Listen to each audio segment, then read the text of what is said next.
शहर की सुबह कुछ अलग ही रंग में थी। चौतरफा पुलिस की गाड़ियां, बैरिकेड, चमचमाती वीआईपी कारों की कतार और लाउडस्पीकर पर गूंजते उद्घोष, माननीय मंत्री जयंत चौहान अभी पधार रहे हैं। हर चौराहे पर खाकी वर्दी वाले जवान तैनात थे, लेकिन उनमें से एक चेहरा बाकी सबसे अलग था। कड़क यूनिफॉर्म में खड़ी, कंधे सीधे, नजरें तेज और चेहरे पर अडिग सन्नाटा। नाम था आईपीएस अधिकारी नेहा शर्मा। सुबह सुबह उसे आदेश मिला था कि आज उसे मंत्री जयंत चौहान की सुरक्षा में रहना है। नेहा ने बस जी कहकर वायरलेस उठाया, लेकिन अंदर कहीं एक पुराना जख्म फिर हरा हो गया। वही जयंत चौहान, वही नाम जिसने उसके पुलिस करियर की सबसे काली याद को जन्म दिया था। शहर की एक मासूम लड़की के साथ हुआ दरिंदगी का वह मामला, जिसकी एफआईआर लिखने के बाद अचानक सबूत गायब हो गए थे। गवाह या तो खरीदे गए थे या डराकर चुप करा दिए गए थे, और ऊपर से आदेश आया था, फाइल बंद करो। उस वक्त नेहा नई थी, सिस्टम की ताकत समझ रही थी, लेकिन भूल नहीं पाई थी। और आज जहां एक कॉन्फ्रेंस हॉल में मंत्री की प्रेस वार्ता होनी थी, नेहा मंत्री के पीछे पीछे चल रही थी। उसकी नजरें भीड़ को स्कैन कर रही थीं, लेकिन दिमाग में सिर्फ एक तस्वीर घूम रही थी, वह लड़की की जिसका चेहरा रातों को चैन से सोने नहीं देता था। मंत्री मंच पर पहुंचे और जयंत चौहान अपने चिर परिचित अंदाज में महिलाओं की सुरक्षा, भ्रष्टाचार मुक्त शासन और पारदर्शिता पर भाषण झाड़ने लगे।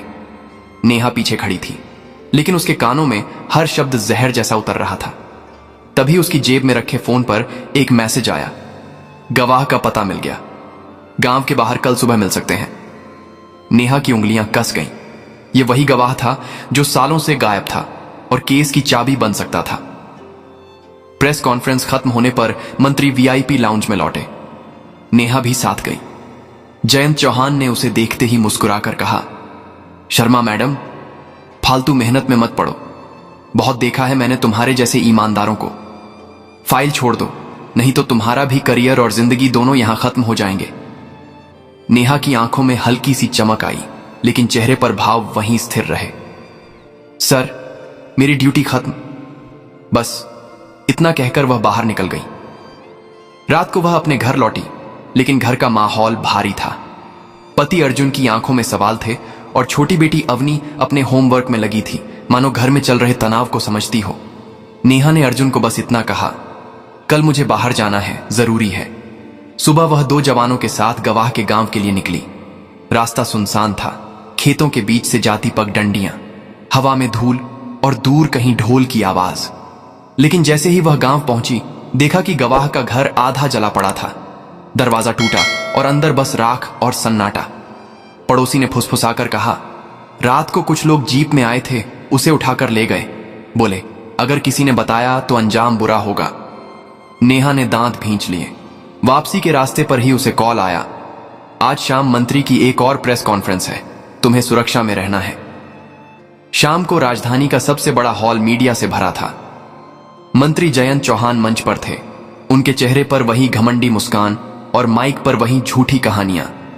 नेहा भीड़ में से होकर आगे बढ़ी, मंच तक पहुंची और अचानक उसके दाहिने हाथ ने वह कर दिया जिसकी गूंज पूरे हॉल में फैल गई। एक जोरदार थप्पड़ मंत्री के चेहरे पर, सबके सामने। कैमरों के फ्लैश चमके, पत्रकारों की कलम रुक गई और हॉल में पिन गिरने जितनी खामोशी छा गई। जयंत चौहान का चेहरा सफेद पड़ गया। उसकी आंखों में हैरानी और अपमान की आग थी। नेहा ने कुछ नहीं कहा, बस मंच से उतरकर बाहर निकल गई। अगले ही घंटे मुख्यमंत्री का आदेश आया, आईपीएस नेहा शर्मा का तबादला। लेकिन अगले ही दिन सड़कों पर नारे गूंजने लगे, हमें नेहा मैडम चाहिए, सच के लिए लड़ेंगे। हजारों लोग बैनर लिए निकल पड़े। मीडिया में हैशटैग चलने लगे, और सिस्टम का थप्पड़, ऑन्स और जस्टिस फॉर विक्टिम। सरकार को समझ आ गया कि यह आग इतनी आसानी से नहीं बुझने वाली। असली खेल अब शुरू होना था, क्योंकि जयंत चौहान अपनी आखिरी और सबसे खतरनाक चाल चलने वाला था। हॉल में गूंजा वह थप्पड़ जैसे सिर्फ जयंत चौहान के चेहरे पर नहीं पड़ा था, बल्कि उस पूरे सड़े हुए तंत्र के गाल पर पड़ा था जिसने सालों से न्याय को कुचला था। और अब वही तंत्र जल भुनकर नेहा शर्मा को सबक सिखाने की तैयारी में था। मंत्री की आंखों में तिलमिलाहट थी, लेकिन उसके चेहरे पर आई लाली सिर्फ गुस्से की नहीं, अपमान की भी थी। मंच से उतरते वक्त उसने अपने सबसे करीबी पीए की तरफ झुककर धीमे स्वर में कहा, आज रात इसे समझा देना कि सिस्टम में रहते हुए सिस्टम के खिलाफ जाना क्या होता है। उधर बाहर मीडिया के कैमरे नेहा के चारों ओर थे, लेकिन वह बिना कुछ कहे पुलिस की गाड़ी में बैठी और सीधे थाने लौट गई। थाने में माहौल अजीब था। कुछ जवान गर्व से देख रहे थे, कुछ डर से, और कुछ यह सोचकर चुप थे कि आगे क्या होने वाला है। उसी रात राजधानी के बड़े बड़े चैनलों पर बहस छिड़ गई। एक तरफ लोग कह रहे थे कि नेहा ने अपने पद की गरिमा तोड़ी, तो दूसरी तरफ देश भर से आवाजें उठ रही थीं। अगर एक ईमानदार अफसर भी चुप रहेगा तो आम आदमी किससे उम्मीद करे। लेकिन सत्ता के गलियारों में एक और कहानी लिखी जा रही थी। जयंत चौहान ने अपने राजनैतिक आकाओं और मंत्रालय के बड़े अफसरों के साथ एक बंद कमरे में मीटिंग की, जहां बाहर मोबाइल कैमरे सब बंद थे। इसे सिर्फ ट्रांसफर नहीं, खत्म करना होगा, और कानूनी तरीके से नहीं, सिस्टम के तरीके से, मंत्री ने ठंडी आवाज में कहा। अगले दिन सुबह नेहा के घर के बाहर कुछ अजीब हरकतें शुरू हो गईं। अजनबी कारें धीरे धीरे रुकती, फिर आगे बढ़ जाती। कुछ लोग मोहल्ले में पूछताछ करते, और यहां तक कि उसके पति अर्जुन को बाजार में 2 नकाब पोश आदमियों ने घेर कर फुसफुसाया, अपनी पत्नी से कह दो फाइल से दूर रहे, वरना बेटी को स्कूल से लेने तुम्हें खुद जाना पड़ेगा। अर्जुन का चेहरा सफेद पड़ गया, लेकिन उसने कुछ नहीं कहा, बस घर लौटते ही दरवाजा भीतर से बंद कर लिया। नेहा को जब यह बात पता चली तो उसकी आंखों में गुस्सा और चिंता दोनों चमक उठे। उसने पति के कंधे पर हाथ रखकर कहा, यह डराने की कोशिश है और यही उनकी सबसे बड़ी कमजोरी है। उधर सड़कों पर माहौल और गर्म हो रहा था। कॉलेज के छात्र, वकील, मजदूर, हर वर्ग के लोग नेहा के समर्थन में पोस्टर लेकर उतर आए। थप्पड़ वाली अफसर अब एक प्रतीक बन चुकी थी। सोशल मीडिया पर उसकी तस्वीरें, वीडियो, भाषण सब वायरल हो गए। लेकिन इस आग को बुझाने के लिए जयंत चौहान ने एक नई चाल चली। उसने अपने करीबी मीडिया चैनलों को बुलाकर नेहा के खिलाफ झूठे आरोप गढ़ने को कहा। अगले ही दिन सुबह अखबारों के पहले पन्ने पर छपा, थप्पड़ कांड के पीछे साजिश, नेहा शर्मा पर विपक्ष से मिलीभगत का आरोप। टीवी पर बहसें शुरू हो गईं। क्या नेहा शर्मा हीरो हैं या राजनीतिक मोहरे?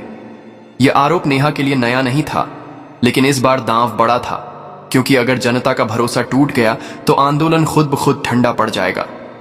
लेकिन नेहा ने चुप रहने के बजाय सीधा वार करने का फैसला किया। उसने अपने पुराने केस की फाइल फिर से खोली, उन गवाहों और सबूतों की लिस्ट बनाई जो अभी भी मिल सकते थे।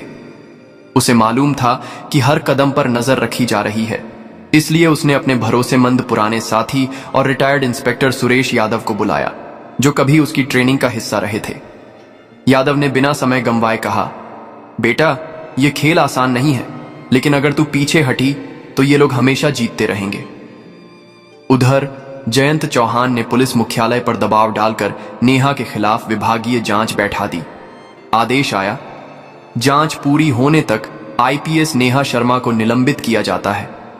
यह खबर आते ही पूरे शहर में हलचल मच गई, लेकिन नेहा ने इसे हार नहीं माना, बल्कि इसे आजादी समझा। अब वह बिना वर्दी के भी सच के पीछे जा सकती थी। उसी रात बिना किसी को बताए वह एक पुरानी जीप में सुरेश यादव के साथ निकल पड़ी, गवाहों की तलाश में।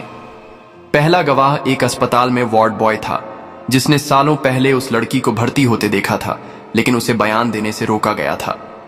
जब नेहा उसके पास पहुंची तो वह कांपते हुए बोला, मैडम, मैं सब सच बताऊंगा, लेकिन मेरी बीवी बच्चों को बचा लो।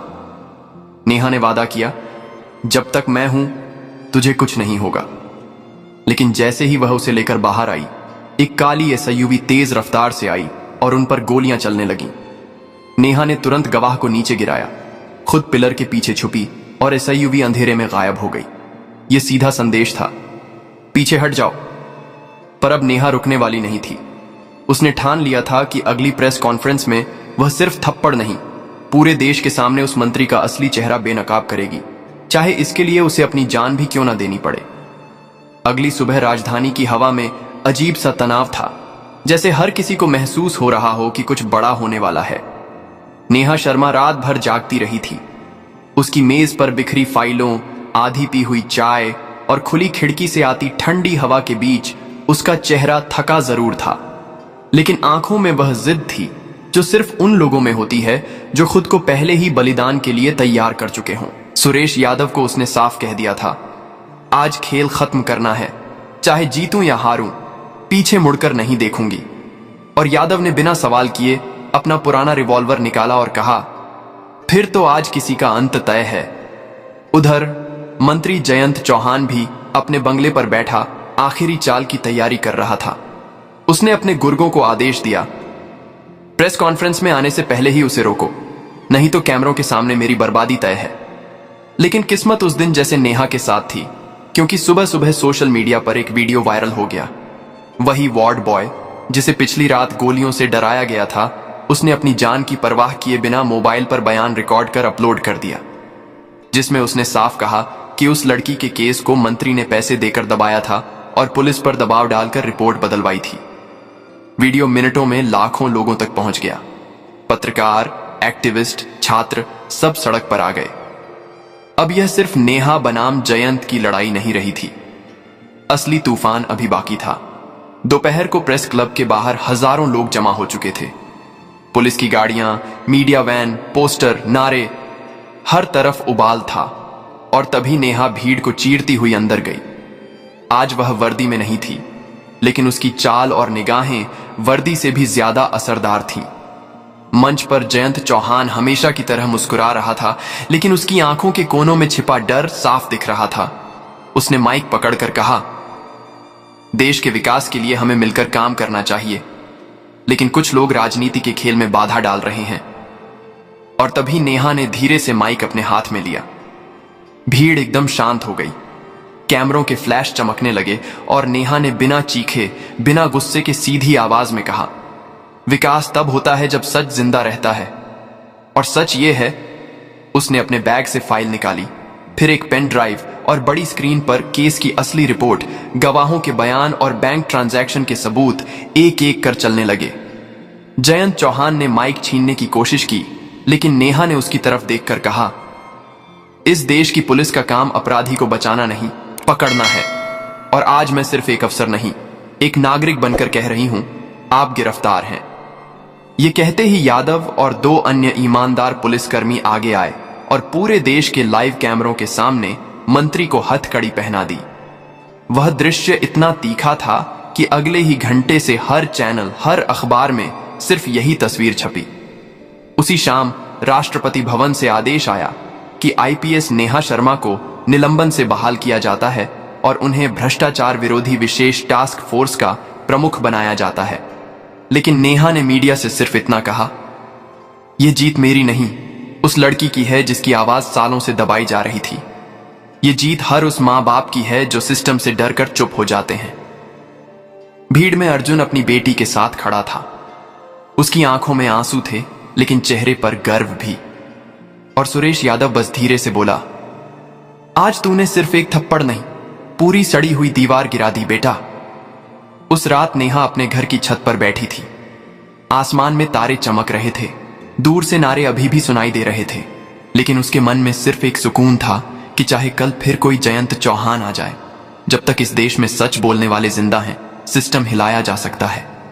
और शायद यही वजह है कि आज भी गलियों में लोग कहते हैं, याद है ना नेहा शर्मा का वह थप्पड़ जिसने एक बार में सत्ता के घमंड को चकनाचूर कर दिया। दोस्तों, आपको यह कहानी कैसी लगी? अगर अच्छी लगी हो तो प्लीज हमारे चैनल ट्रू स्पार्क को सब्सक्राइब और वीडियो को एक लाइक जरूर करें, जिससे हमारा हौसला और भी बढ़ता रहे। धन्यवाद।